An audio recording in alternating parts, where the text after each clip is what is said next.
কথাটা আমি কি বলবে তাহলে কি হবে একা একা এখান থেকে যাওয়ার কথা বল ফালুদা ছিল রে ফালুদা তুমি এখন খাবে কালকে বাবাই আনতে ছিল তো ফালুদা ইয়ে বললে পেলো না তো কালকে না পরশু দিন ফালুদা ইয়ে করবে ওদের তো ইয়ে নেই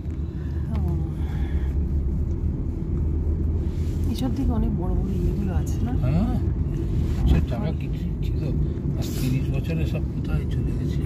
নিজেদের জমি ছিল তো এখানে হ্যাঁ ওর বাবা ওর দিদির বিয়ের সময় বেচে দিয়েছিল ওদেরই আত্মীয় আমার এক বন্ধু ওদেরকে বেচে দিল সস্তায় জলের দরে বেচে দিত তোর টাকার দরকার আর তারা পাট করে কিনে তারা এখন এইখানে থাকে আর নিদুরা চলে গেল সব নাগের বাজার এই বাচ্চাদের ফ্যামিলি পার্ক স্ট্রিটে অত বড় জায়গা সুলতান আহমেদ দখল করে নিয়ে বসে থাকলো সেই জমি আর পেলই না ওরা 5 কাঠা জমি সেটা বাংলাদেশের সাথে ইয়ে করেছিল ট্রান্সফার করেছিল ওর বাবারা মানে সবাই একজন যন্ত্র ছিল ওর বাবাটাই একটু ভালো ছিল ওর বাবাটাই ভালো ছিল যন্ত্র খারাপ কথা না সব কটা কাকা একদম খুব বাজে ওরা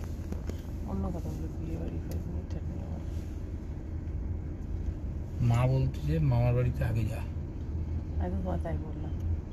মামা বাড়ি হয়ে তারপরে মামাকে একবার ফোন করবো যে আমি এইভাবে কোথায় কি করে যাব তোমার বাড়িতে যাওয়ার কিছুটা আগে এখন না পরে গিয়ে জিজ্ঞেস করবো মামাকে যে কি করবো মামাকে জিজ্ঞেস না করলে কখনো মামার একটু মনটা খুবই খারাপ হয়েছে আমি যখন আসবে না তারপর এদের ব্যবহার আমি যখন বলেছিলাম ভেবেছিল না ঠিক আছে তারপর তোমার কথা বলার পর মামা তোমার প্রতি মনে কোনো ভালোবাসা আছে অনেকটা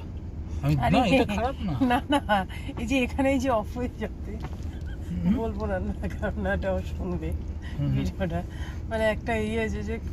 চলে গেছি বা ইয়ে হয়ে গেছে এতদিন ছিল না হঠাৎ করে বলছি মামার তোমার এমনি না মামার কথা বলতো না ইয়ে করতো না সেটা আলাদা সেটা ওদের করা যায় কেন ইয়ে ওখানে গিয়ে মামা আসলে কি বলতো এখন অনেকটা মানে বুঝেছে হ্যাঁ